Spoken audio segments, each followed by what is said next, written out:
Donc ici, il y a sur ce petit tableau ici, qui est mis selon le référentiel des micromètres. Un micron, c'est 10 puissance 6 moins 6 mètres, hein, c'est-à-dire un millionième de mètre, pour être précis.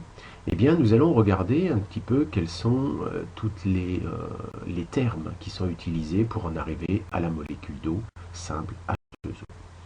Donc ceci, c'est une technique qui s'appelle l'osmose inverse, hein, et on va voir que selon la taille, eh bien, il y a des noms différents, hein, pour que vous compreniez un petit peu mieux ce qui se passe. Donc d'abord ici sur ce schéma, c'est une échelle, on va dire logarithmique, donc enfin bref, ça ne traduit pas exactement les tailles telles que dans la réalité, hein. Alors ici, ce qu'il faut savoir, c'est qu'un cheveu humain, excusez-moi, c'est à peu près 10 microns.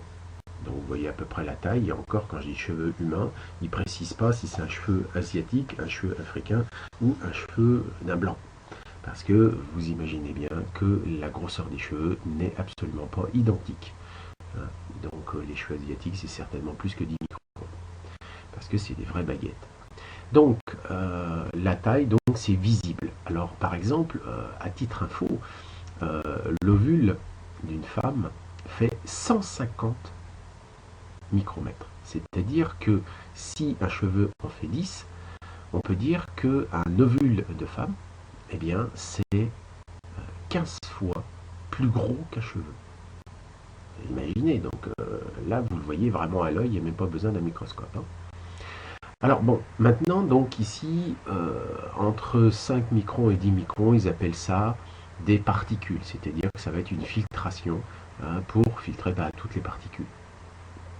Ensuite, eh bien, il va y avoir les macro-filtrations, les micro-filtrations, puisqu'ici on va taper dans le micromètre, c'est pour ça qu'on dit micro.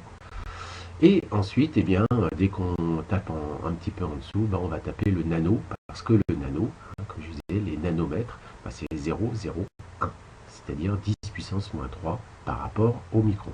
Donc comme il fait moins 6, ça fait moins 9. Donc un nanomètre, c'est 10 puissance moins 9. Donc vous voyez que ici, toutes ces étapes de filtration ont des objectifs, c'est de virer bien sûr tout ce qui n'est pas de l'eau. Voilà. Alors maintenant, regardons un petit peu plus en avant. Qu'est-ce que ça donne? Donc ici, je vous ai représenté un globule rouge que j'ai considéré qui fait 5 nanomètres. Alors vous voyez, ça fait déjà une belle, une belle surface. Maintenant, regardons une bactérie, hein, qui ferait à peu près, on va dire, un micron. Regardons ce que ça fait, et on voit tout de suite qu'on en arrive. Vous voyez, ça fait tout de suite, ça fait un changement, comme on dit, hein. C'est-à-dire que là, on se rend compte que si ici ça fait pas grand-chose, ça fait quand même une très grosse différence au niveau de la surface. Ensuite, eh bien, on tape dans le virus ici. Le virus, si je le représente là, eh bien, voilà, je vais le mettre à peu près là, il est gros comme ça. Donc vous voyez que déjà un virus par rapport au globule rouge, il est quand même petit, hein. Mais c'est pas tout. Parce que vous voyez qu'en dessous le virus, nous avons les pesticides ou les solvants. Donc quelque chose qui est encore plus petit que le virus. Donc là, pareil, je reprends et je vais placer là, juste pour que vous voyez à peu près la taille. Donc là, vous voyez, un pesticide ou un médicament, la taille que ça a par rapport au globule rouge. Vous voyez, c'est énorme. C'est énorme. Le globule rouge, c'est presque un soleil, et ici, ça serait Jupiter ou Saturne, quoi. Je veux dire, ça fait pas gros. Mais c'est pas tout. Donc maintenant, je peux plus représenter, par exemple, les nitrates.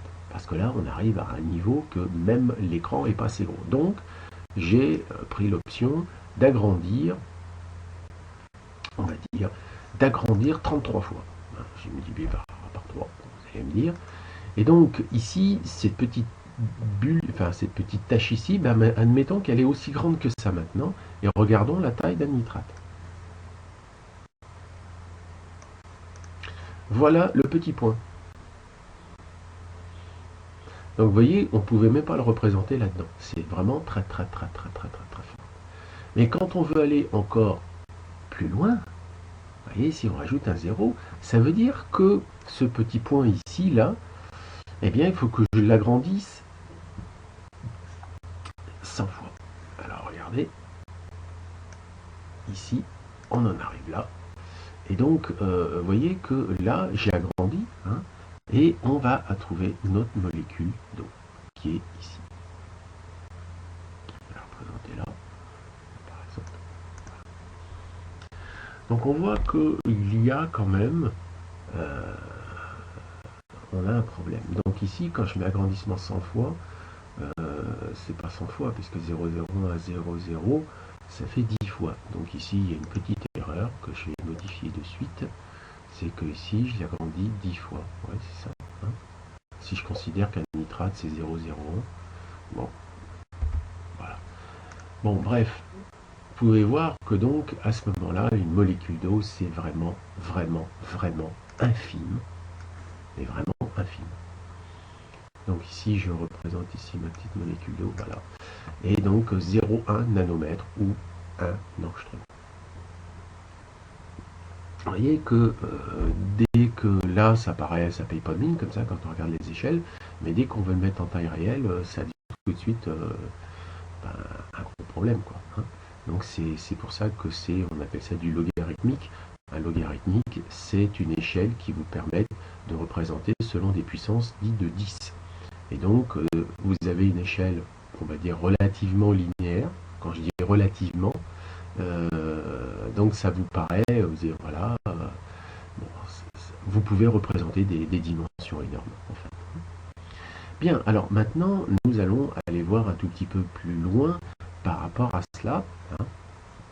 Regardons maintenant par rapport à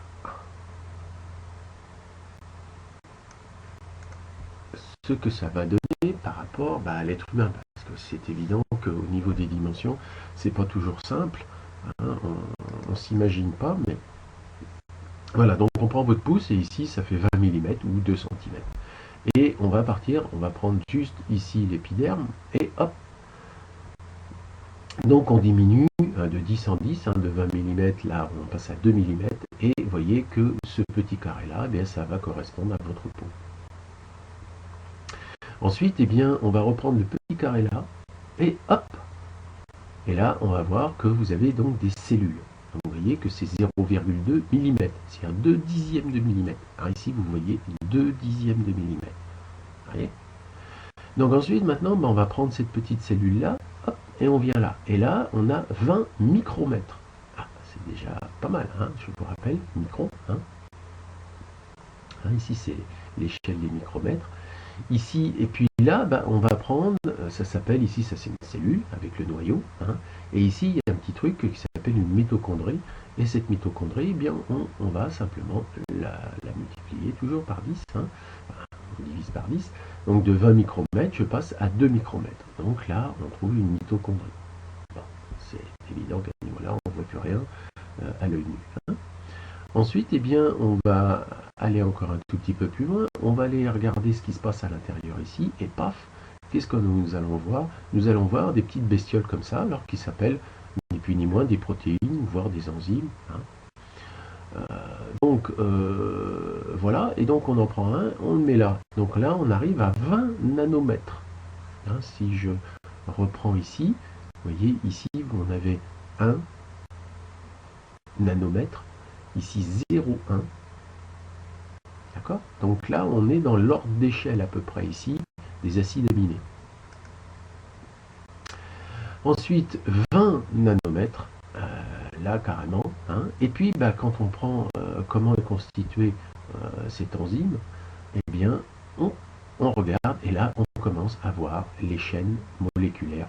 Hein. On commence à voir les molécules qui sont constituées d'atomes. Donc ici, eh bien, on en arrive donc à 2 nanomètres, c'est-à-dire à l'échelle, si je reviens ici, vous voyez, il y a 0,01, c'est à 1 nanomètre là. Hein. Là, on est à 0,2, donc ce qui veut dire que les nitrates viennent jusqu'à ce niveau-là. Hein. Il faut dire que et nitrate, c'est quand même une crasse. Donc merci à nos chers exploitants agricoles. Et ensuite, de 2 nanomètres, on va taper à 0,2 nanomètres. Et là, on voit que nous avons affaire, vous voyez ici, ça c'est une molécule. Eh bien, on va voir que là, on arrive à ça. Et 0,2 nanomètres, c'est tout simplement ceci, c'est-à-dire la taille d'une molécule d'eau. Une molécule d'eau fait en fait la moitié de ça. Vous voyez donc, c'est-à-dire la taille grosso modo. Donc c'est simplement pour vous donner un ordre d'idée que dire on boit de la flotte, ouais, la flotte c'est de la flotte, mais il va y avoir des actions très différentes selon la nature, enfin surtout la taille des molécules d'eau. Hein, parce que nous allons voir effectivement maintenant dans le prochain dessin que l'eau a, comment dire, H2O, hein, c'est-à-dire un oxygène et 2 hydrogènes, et qu'il va y avoir ce qu'on appelle des ponts hydrogènes, c'est-à-dire que ce sont comme des aimants, entre guillemets, qui vont s'attirer les uns les autres. Et nous allons parler à ce moment-là, on va dire, des fameux clusters. Et donc, si on prend chaque point comme un H2O, eh bien, on va voir que ce H2O peut s'associer d'une manière, on va dire, différente, hein, dans l'espace. Donc, quand nous disons H2O, c'est vraiment la molécule. Vous voyez ici, si je la représente ici, c'est vraiment une molécule. Elle est toute seule. Par contre, eh bien, il y a des molécules qui vont être beaucoup plus longues, hein, qui vont être, qui vont se former. Et vous pouvez comprendre que plus ces amas sont gros, et moins ça va pouvoir pénétrer à l'intérieur des cellules. Évidemment.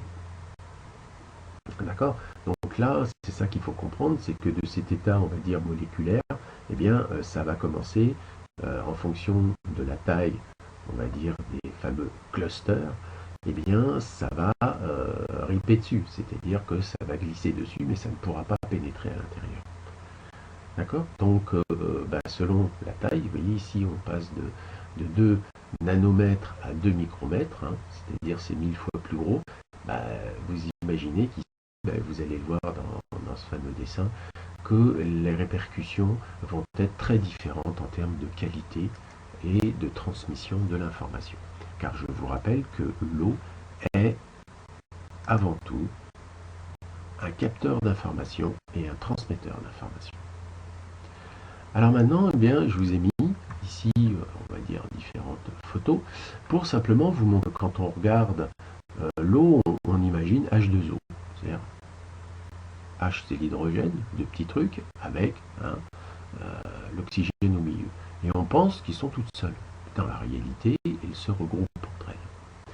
Et donc, pour voir sous une forme différente, si on considère que ça c'est comme une balle de ping-pong, on peut voir que ça va s'associer et ça va faire des très grosses boules en fait. Hein. Et ces grosses boules peuvent aller à des complications assez lourdes. Donc là, on des clusters, bon là ça a été mis sous une forme cubique, mais grosso modo on peut arriver à des amas énormes, qui fait que ça rentrera même pas dans la cellule. Hein, c'est-à-dire ça ne passera même pas la membrane de la cellule biologique.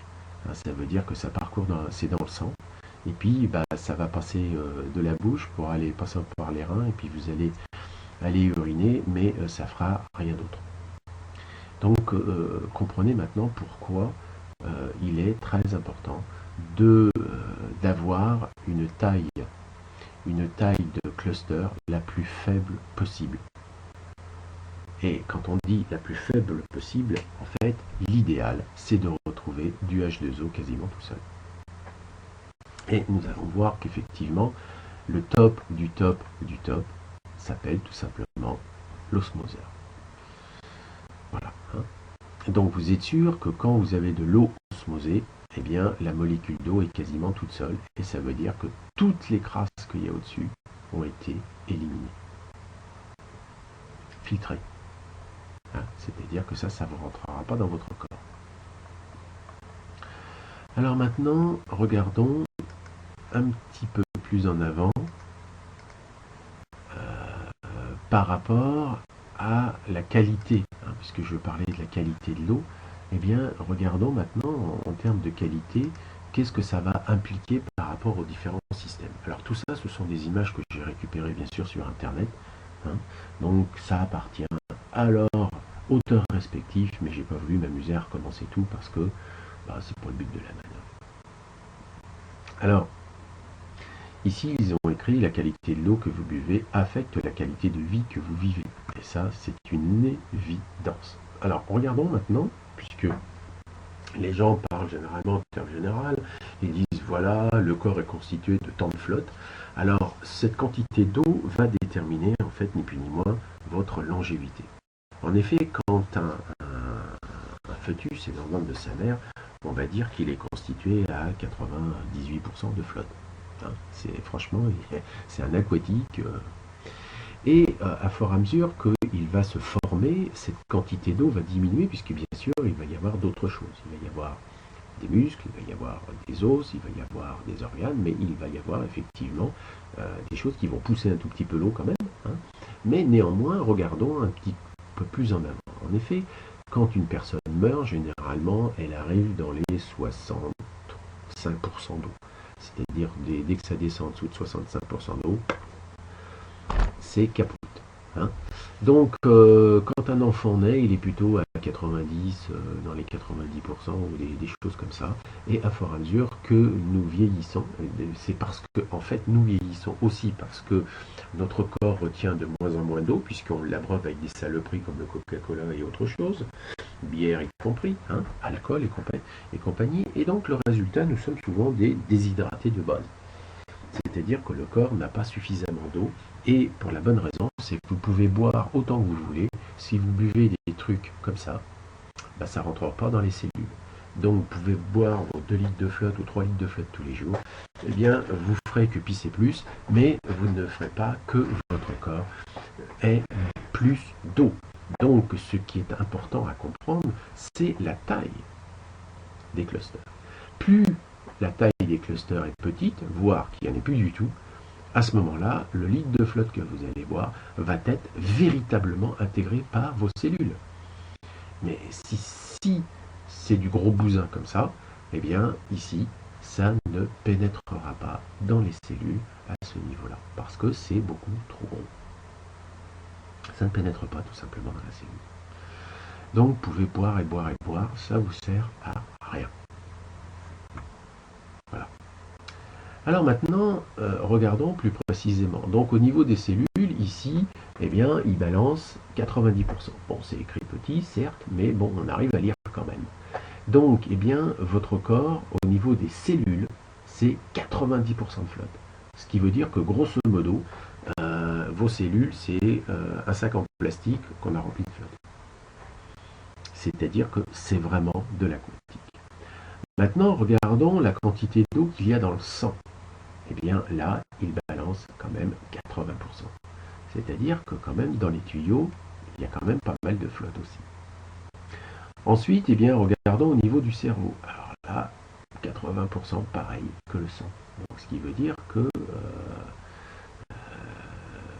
si vous voulez entretenir vos neurones, il faut quand même une flotte qui puisse vraiment pénétrer dans les cellules. Sinon, vous vous desséchez. Ensuite, au niveau des muscles, alors c'est beaucoup plus dense, hein, on est d'accord, et là, on arrive quand même à 75% de flotte. Ça veut dire qu'il y a 25% de matériaux et 75% d'eau. Ensuite, eh bien, quand on regarde ici, c'est quoi oui, c'est le corps lui-même. Hein, là, c'est les cellules. Ça, c'est le corps lui-même. Eh bien, il balance à 70%, un truc comme ça. Hein. C'est à peu près ça, ouais. Hein.